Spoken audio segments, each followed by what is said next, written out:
Hello. I am so glad to be here tonight among all of you, and especially among my fellow speakers who are talking about technology transfer, something I've been very passionate about for over 20 years now.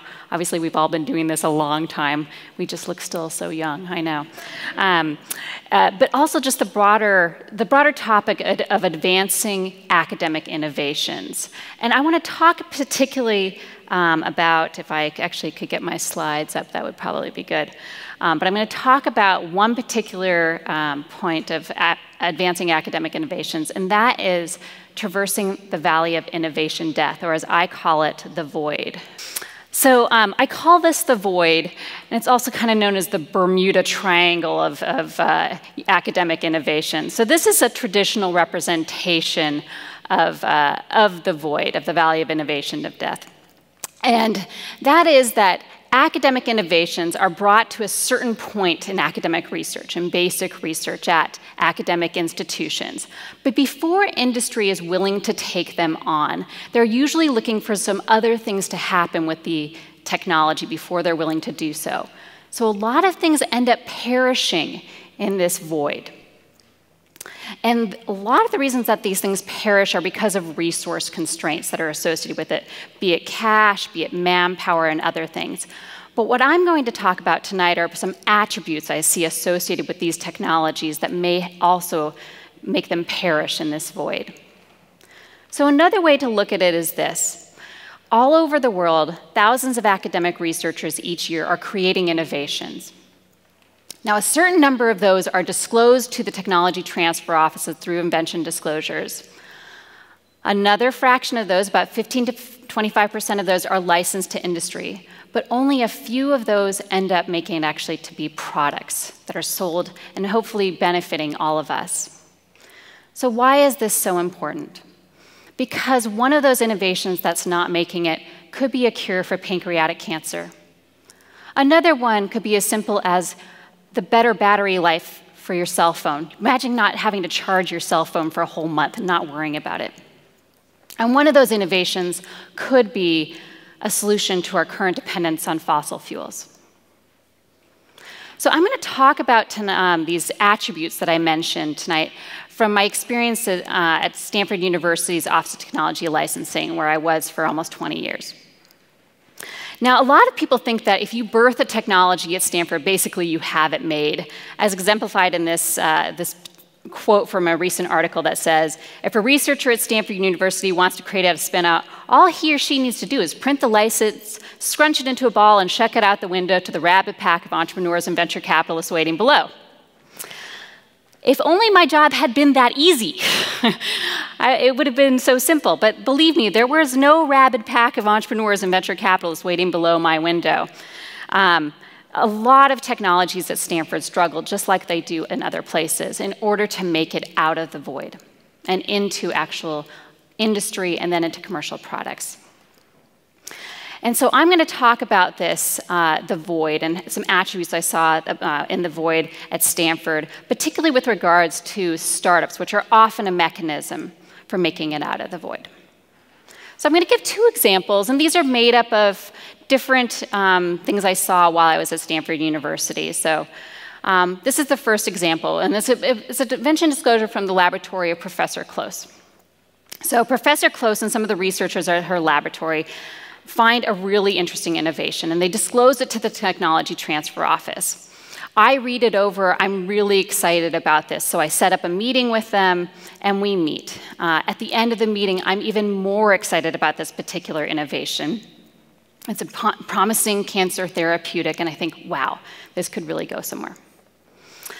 At the very end of the meeting, Professor Close asked the other researchers to leave and for me to stay behind.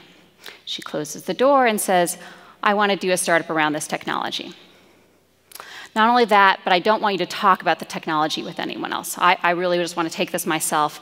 I want to keep this secret for now, and I want to take this forward.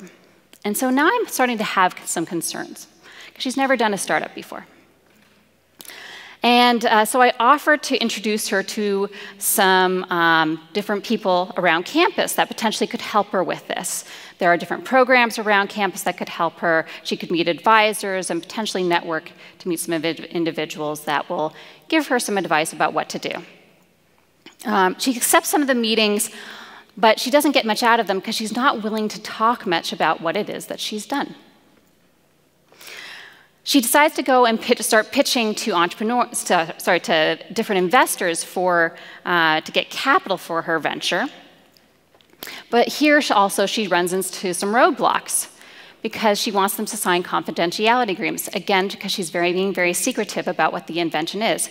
And investors are sometimes very reluctant to sign confidentiality agreements without knowing much about the invention and how it might interfere with other things that they're looking at.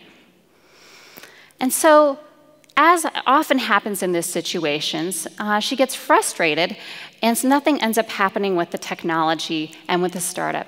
And the innovation dies in this valley of innovation death. So now is a different story, and that's the story of Professor Possibility in a very similar situation where there is a technology that she and some of the graduate researchers in her lab discover. They submit an invention disclosure to her office. I read it over, and once again, I'm like, yes, this is something that's really promising. And I go and meet with them, and I say, I love this, and I learn about it, and they say to me, we want to start a company. We want to start a company together around this technology. Not only that, but we actually know someone who we think actually could help us with this, since a former student from the lab who's actually already gone on to a startup and knows a little bit about the field. I offer again to introduce them to different resources around campus, different advisors who potentially could help them with this. They take those meetings, and through those meetings, they actually meet some potential funders. So now they're traveling down this road, and they're getting a lot of go signals. They have a potential funder, they've talked with this person at the company, they've agreed to come as an intern CEO, so they actually are looking like they might make it through this valley of innovation death. But I don't want to make it seem too rosy, because even if something ends up making it out of the valley of innovation death and into industry, it doesn't necessarily mean something is going to end up happening with it and being a product that benefits you and me. But there's a possibility that it will. And that's what you and I and all the investors and the world are counting on, is that some of those are going to make it. So I've given two stories here, and I've given you some examples about what I think sometimes are the attributes that help these innovations through the valley of innovation death. So one is obviously putting aside your paranoia. And this can be very hard for researchers. They want to keep things in because they don't want someone to steal their idea. So that is very understandable.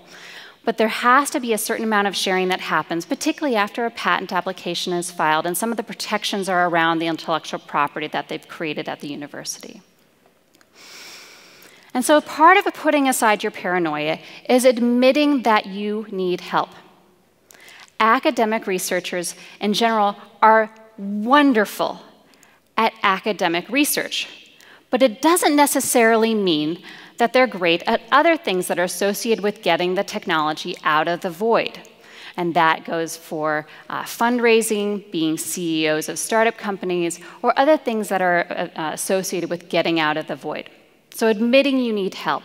And often you're going to get that help from your networks and relationships. So another thing that you need to do as getting things out of the void is build your networks and relationships. And that's from the start of finding the innovation, to doing your technology to development, building your business plan around getting the technology developed, to pitching that to other people.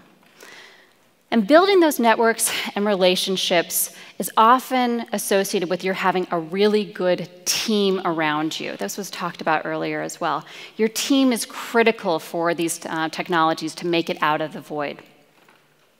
There was a recent survey that was done of hundreds of venture capitalists that asked the venture capitalists about what were the most important things that were associated with your successful investments. And as you can see from this slide, the most important thing associated with their successful investments were the team associated with that investment.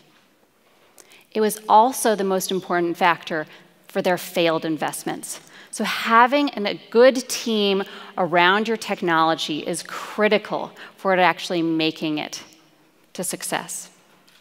And again, one of the things that can help these technologies get out of the void is obviously these funds and programs, the cash and the resources that we talked about earlier, to get them out of the void. And these are just some of the examples, but there are hundreds of these around the United States, of these programs that are allowing these technologies also to make it through the void.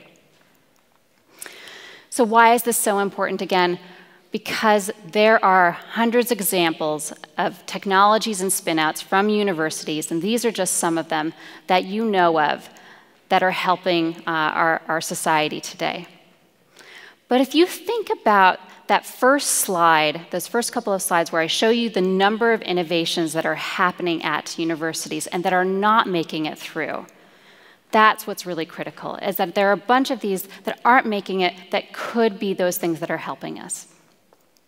So I hope I've given you some ideas that we can actually help make this void a fertile oasis. And I think that there are things that all of us can potentially do to help that happen, be it from making introductions, helping people overcome their paranoia, knowing successful startup stories that can help provide examples for people to make it and understand how they could take their technologies through the void. And I think this is so important because we are facing a lot of critical issues in the world today, and these innovations are potential answers to all of those. Thank you very much.